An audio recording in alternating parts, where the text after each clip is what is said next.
Good morning दोस्तों।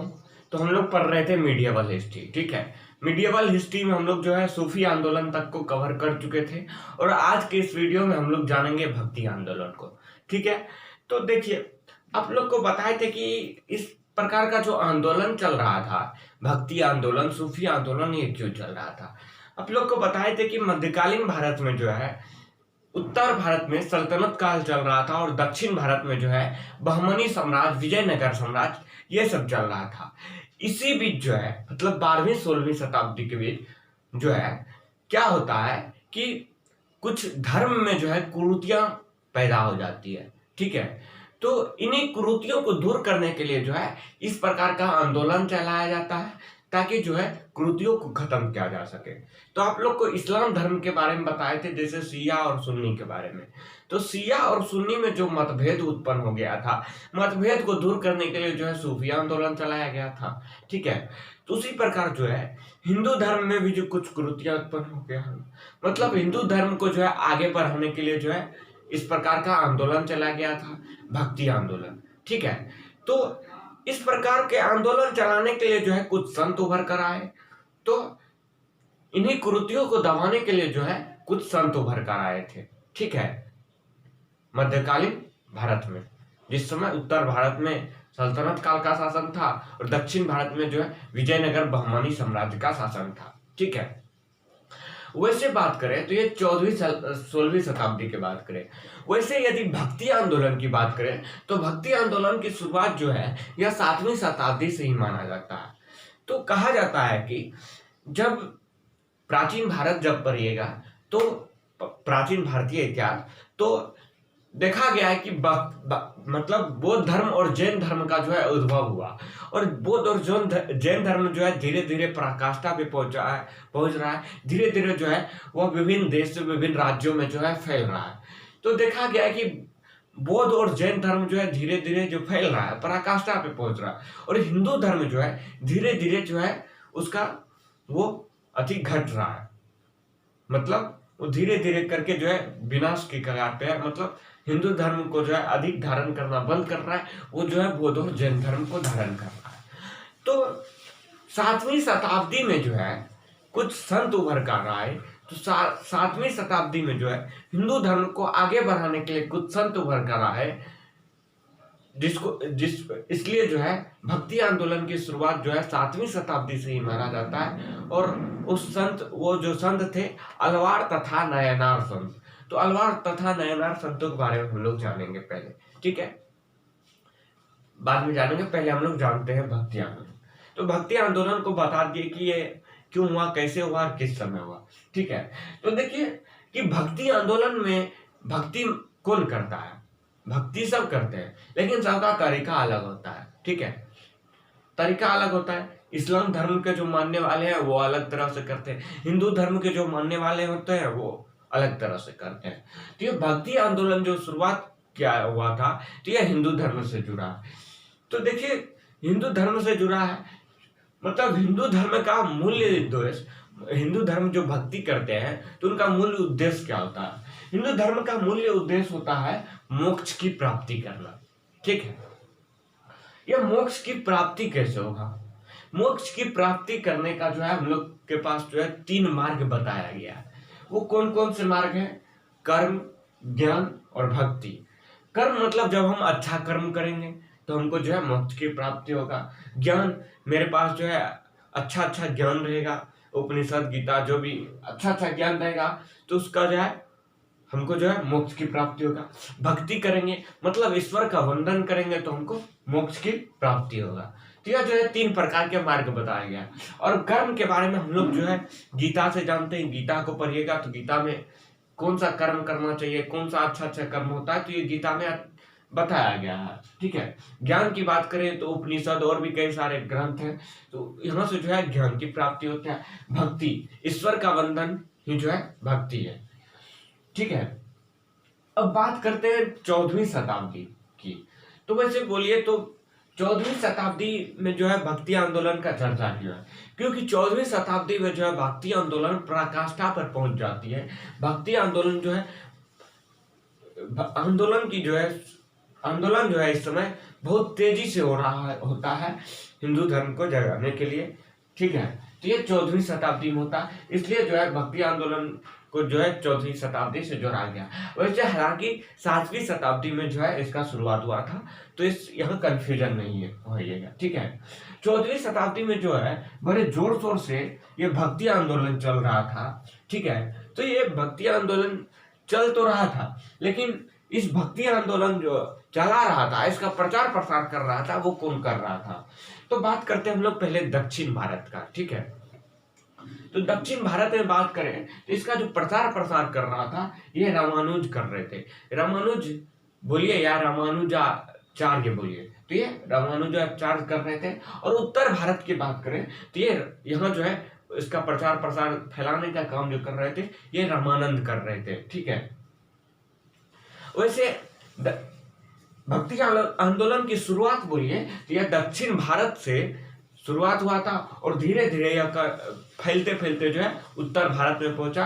और दक्षिण भारत में रामानुज कर रहे थे और उत्तर भारत में रामानंद कर रहे थे। तो ये भक्ति आंदोलन का शुरुआत बोला जाए तो यहाँ दक्षिण भारत से शुरुआत हुआ था और धीरे धीरे यह फैल करके जो है उत्तर भारत तक पहुंचा था, ठीक है। और आप लोग को बताए भी कि वैसे जो है भक्ति आंदोलन की शुरुआत कब हुई थी? ये 7वीं शताब्दी से ही हो गई थी। और किसने किया था? इसका प्रचार प्रसार किसने कर रहा था? ये 2 संत उभर कर आए थे जिनका नाम था अलवार संत और नैनार संत, ठीक है।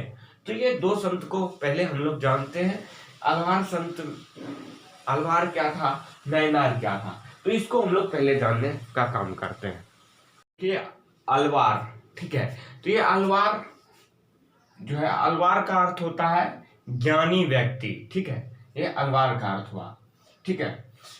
जितने भी अलवार संत थे, ठीक है, उनकी संख्या कितनी थी? जितने भी अलवार संत थे उनकी संख्या थी कुल 12, ठीक है। कुल संख्या 12 थी। और यह जो है एकेश्वरवादी था, मतलब एक ही ईश्वर पे विश्वास करता था। वो भी किस पे? तो वो विष्णु की भक्ति पर विश्वास करता था, सिर्फ और सिर्फ विष्णु जी पर विश्वास करते थे। और उनका कहना था कि विष्णु की भक्ति करने से जो है मोक्ष की प्राप्ति होती है, ठीक है। तो यह एकेश्वरवादी था और उसमें भी किसका भक्ति करते थे? विष्णु जी का, विष्णु जी को ही मानते थे, ठीक है। तो अलवार के अंतर्गत आपको बताया कि 12 संत आते हैं। तो 12 संतों को जो है लिख दिए हैं, ठीक है। तो 12 संतों को देख लेते हैं कौन कौन था इसमें। एक था पोगई, ठीक है। दूसरा देखिए भुत्तार, पेलवार, तिरुमलिराई, ठीक है। यह जो है ये 4 जो संत थे पल्लव देश का था, ठीक है। पल्लव देश के थे। पल्लव का राजधानी कहाँ था? कांचीपुरम, ठीक है। अब देखिए और है नम्मालवार, ठीक है, मधुर कवि, पेड़ियाई लवर, अंडाल। ये जो 4 संत थे ये पांड्य राज के थे, ठीक है, ये पांड्य राज के थे। और तोंडर दिपोडी, तिरुजान, तिरुमंगई, ये 3 जो थे ये चोले राज के थे, ठीक है। और कुलशेखर जो थे ये चेरे राज के थे। तो ये 12 संत जो थे कौन कहाँ के थे वो आपको बता दिए, ठीक है। इन 12 संत में एक संत ऐसी थी जो महिला थी, ठीक है, अंडाल जो थे ये एकमात्र महिला संत थी इन 12 संतों में, ठीक है। तो यहां से जो क्वेश्चन पूछा जाएगा तो क्वेश्चन यही पूछा जाएगा कि अलवार संत में जो है उनमें एक ऐसी महिला संत का नाम बताइए जो महिला थी, ठीक है। तो ये अंडाल नाम था जो महिला संत थी, ठीक है। अब इनमें जो है कुछ प्रमुख संत होते हैं, कुछ प्रमुख अलवार संत हैं, उनको हम लोग जानते हैं, ठीक है। तो प्रमुख अलवार संत में पहले हम लोग जानते हैं नम्मालवार को, ठीक है, जो इम्पोर्टेंट है। नम्मालवार देखिए यह जो है वैष्णव अलवार जितना भी था, वैष्णव अलवार ये विष्णु का मानने वाला, जितने भी अलवार संत थे, जितने भी वैष्णव अलवार संत थे उनमें महानतम उत्कृष्ट संत था। ये जितने भी 12 संत हुए थे, सबसे उत्कृष्ट संत कौन था, महान संत कौन था, नम्मलवार था।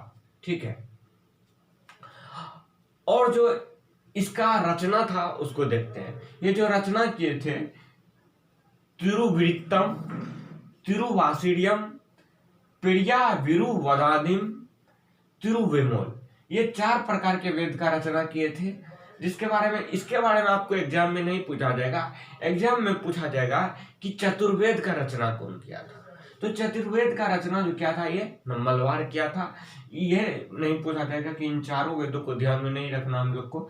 ये चतुर्वेद का रचना, मतलब 4 प्रकार के वेद है, तो चतुर्वेद का रचना किसने किया था, नम्मलवार ने किया था। ठीक है, अब अगला आता है अंडाल। अंडाल के बारे में आप लोग को बताए थे कि यह जो है महिला संत थी।